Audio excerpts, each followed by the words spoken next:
उत्तर प्रदेश के अलीगढ़ में एक हिंदू व्यापारी के मस्जिद में नमाज पढ़ने पर हिंदुवादी संगठनों ने आपत्ति जताई। हिंदुवादी संगठन के लोगों ने उस व्यापारी को एक मंदिर में ले जाकर शुद्धिकरण करवाया, माफी भी मंगवाई। दरअसल 28 मार्च को रमजान का आखिरी जुमा यानी जुमेतुल विदा था। उत्तर प्रदेश के अलीगढ़ के श्याम बाजार का एक हिंदू व्यापारी उन्होंने मामू बांजा मस्जिद में नमाज अदा की। इस घटना की जानकारी आसपास के दुकानदारों को मिली तो सभी दंग रह गए। एक वीडियो में वो हिंदू व्यापारी गोल टोपी लगाकर मस्जिद में नमाज पढ़ता दिखाई दे रहा है। वीडियो वायरल होने पर हिंदूवादी संगठन के लोगों ने इसका विरोध किया और उस व्यापारी को मंदिर ले जाकर शुद्धिकरण करवाया, माफी मंगवाई। हालांकि हिंदू व्यापारी ने खुद अपनी मर्जी से नमाज पढ़ी थी। मंदिर में माफी मांगने का वीडियो भी सोशल मीडिया पर खूब वायरल हुआ। उस हिंदू व्यापारी का नाम सुनील रोशनी बताया गया है। सुनील का मामू भांजा के बाजार में दुकान है, इलेक्ट्रॉनिक की दुकान चलाते हैं।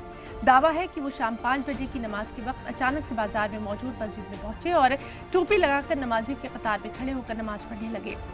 ये खबर बाजार में लोगों को पता लगी तो मस्जिद से निकलते ही सुनील को लोगों ने घेर लिया और उसे मंदिर में ले जाकर शुद्धिकरण करवाते हुए माफी मंगवाई। लोगों का कहना है कि कुछ वक्त पहले सुनील बीमार भी रहा है, अब वो परेशान रहता है। गौरतलब है कि भारत में बहुत से हिंदू नेता, अभिनेता या आम लोग मस्जिद मज़ारों पर अपनी मर्जी से जाते हैं। भारत एक सेकुलर मुल्क है और यहाँ एक मजहब के लोग दूसरे मजहब की इबादत अपनी मर्जी से कर सकते हैं।